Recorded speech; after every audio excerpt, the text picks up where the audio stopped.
I've always had a memory because you guys have that line about never rock the mic with the pantyhose. When I was on late night and there was a band setting up who shall go unnamed just because I don't think anyone remembers them, but they had a hit that week. Wow. And they were setting up and we could watch them prepare on camera because the cameras were just on throughout 30 Rock.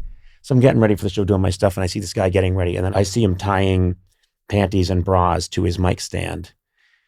And I go downstairs and I go in and I say to the guy, you got to take those off your mic stand. And he said, but this is our act. And I said, if that's your act, you have no act. Oh man. But I only did it because I remembered. Right. Your is that pantyhose? Is that pantyhose? It wasn't pantyhose. So you're down. kind of like passively aggressively blaming that action on us, basically. I'm saying you're responsible for this. Listen, they weren't going anywhere. Also, he was at a hardware store 2 weeks later. Their families remember them. Their friends remember them. No, they were all taken away. Yeah. Because that's how bad the band Well, was. but also to be clear, but the lyric is about this is not pantyhose on our mics that we're using now, but it's it's kind of like a technical term, pop So filter. I misheard your lyrics, took it out on a guy who was just trying to make it on a late night appearance, and now they're all gone. I'm Everybody. backing you. They're doing it all wrong because there's no pop filter aspect. That's some tchotchkes he's putting on his mic stand. I mean, it's disgraceful. It was Steven Tyler's shit, and it had to stop. I mean, it's Steven Tyler. At least it's Steven Tyler. He's supposed to have Aerosmith. People know Aerosmith. I know. They did go on to have quite a lot of success. Yeah. Were they on Aerosmith? Oh, do you think Aerosmith were on Joe Franklin? Is that Conan O'Brien bump? Wait. All right, wait, hold on. Aerosmith could have been on Joe Franklin. They had to have been on Joe Franklin in like 72. Everybody was on Joe Franklin. And Joe Franklin, I was not on Joe Franklin, but we had Joe Franklin on my show in like 93. Really? Yeah, or 94. Cool. And I think I sat in a hot tub with him. Wait, it's possible. In a hot tub? I'm going to ask listeners. Was he fully clothed or not? Well, I don't want to talk about it. On the show. Yeah, we're shutting it down. We're shutting it down. Okay, fair enough. I want to congratulate you both on this incredible run. Of being old? No, of just making it to this podcast. Okay. Of all the things you've achieved, you could argue this is the acme of your career. It's a bookend. Joe Franklin. Not without, I don't want to get whatever sappy or anything, but when you go back and listen to the music, one of you is not here. Is it a joyous thing for you to hear, Adam, when you're listening to that music now? Is it ever rough to listen to him, or is enough time gone by where it's all good? It's definitely not. Oh, sorry, go ahead. Well, I'd say, we probably didn't, neither of us listened to, not to burst the bubble. Well, we don't listen to we're not going to listen to, I mean, you go back and watch old episode of your That's show all I or do. The Simpsons at night I wear a tattered wedding dress and just watch in my mansion. No, I don't. I don't. We're shocking. We're not the audience for our own music, but no, I don't know. I think it's all of the above. I think enough time has gone. There was definitely a period of time where it just I couldn't even open up a computer music file of something that we are working on because I would just get too sad. The process would bring me right back to making, because we really worked with Adam up to very close to the very, very end, because that's what made him happy. Mm-hmm. So anyway, but I feel like that time has sort of worked its way through. And then there's times like I'll hear something and be like, oh, yeah.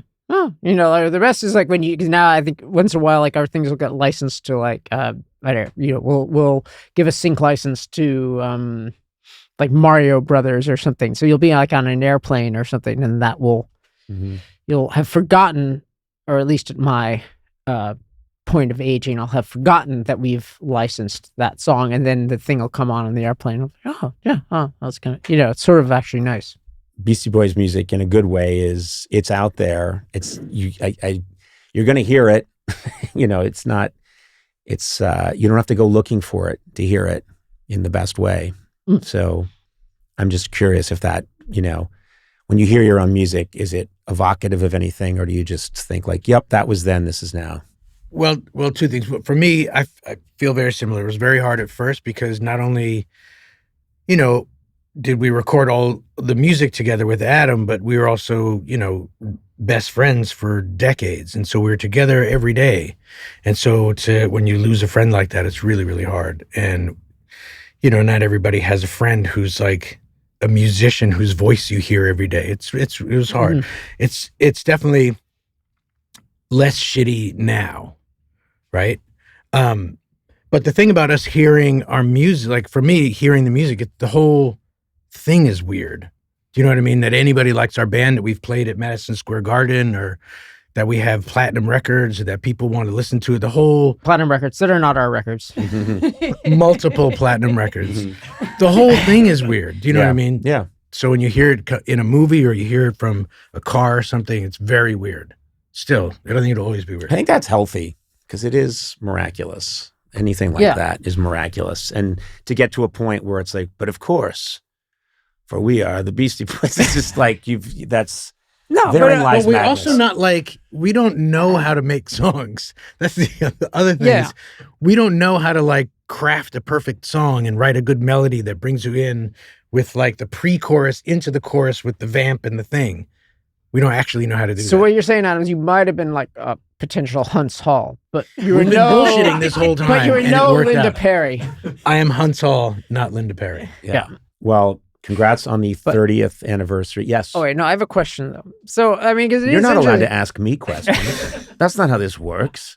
Yeah, go ahead. No, I just think it's funny. Like what Adam's saying, like I really think did resonate with all three of us, even when Yauch was alive. Of just that we felt like.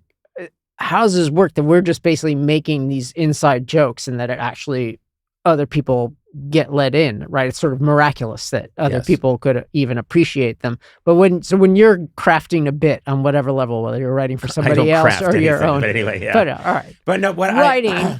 But just do you feel the same way that like, oh, this is just something we thought was funny to us? Like, I can't believe that it's going out on the air and people think most it's funny. Of my career has been, all of my career, I think, has been me thinking of things that I think might make one of my other comedy people laugh.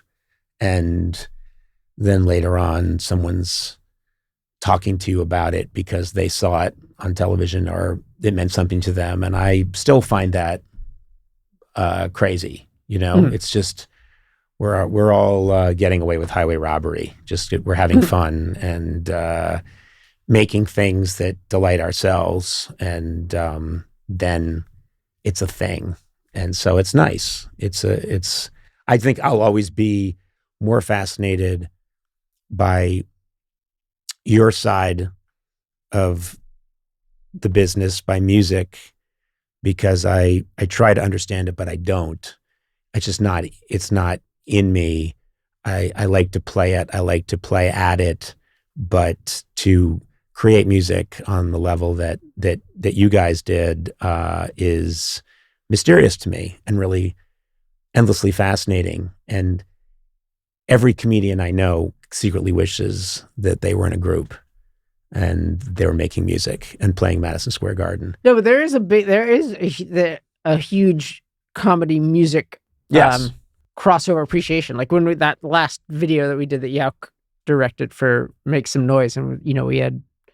For some reason you weren't in it, but we had basically every sounds like you comedian, were close, but we had every comedian alive was in the commissary. Was in it. I remember me insinuating. And I don't mean that as a shot. No. I think it was shot on the Warner Brothers lot, and I'm talking.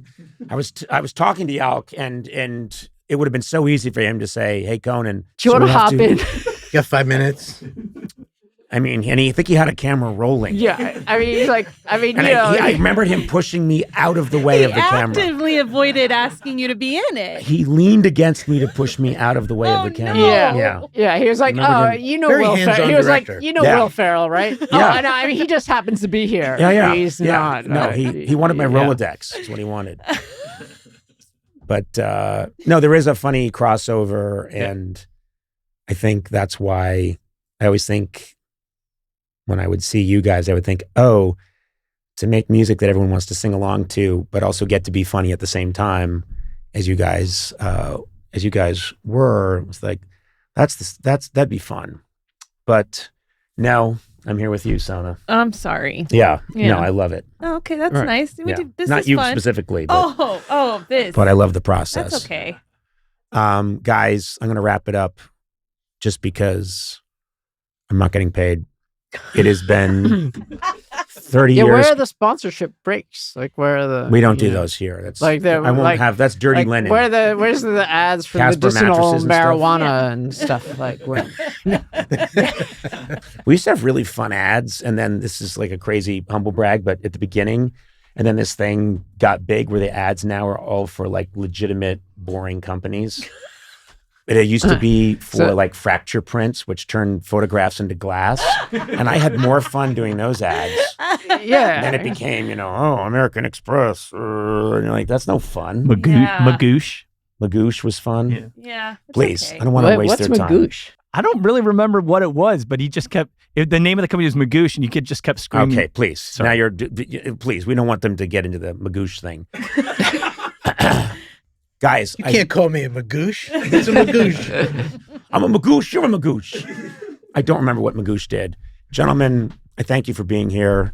It was really nice having you, and I wish you both well. Please come back if you ever can. Thank you. Because you're super smart, funny, gifted people, and it's nice to hang with you, and I appreciate it. Like I said before, we don't have jobs, so we're around. You're welcome to work here if you like. Well, let's not get crazy. It's just nice to be here.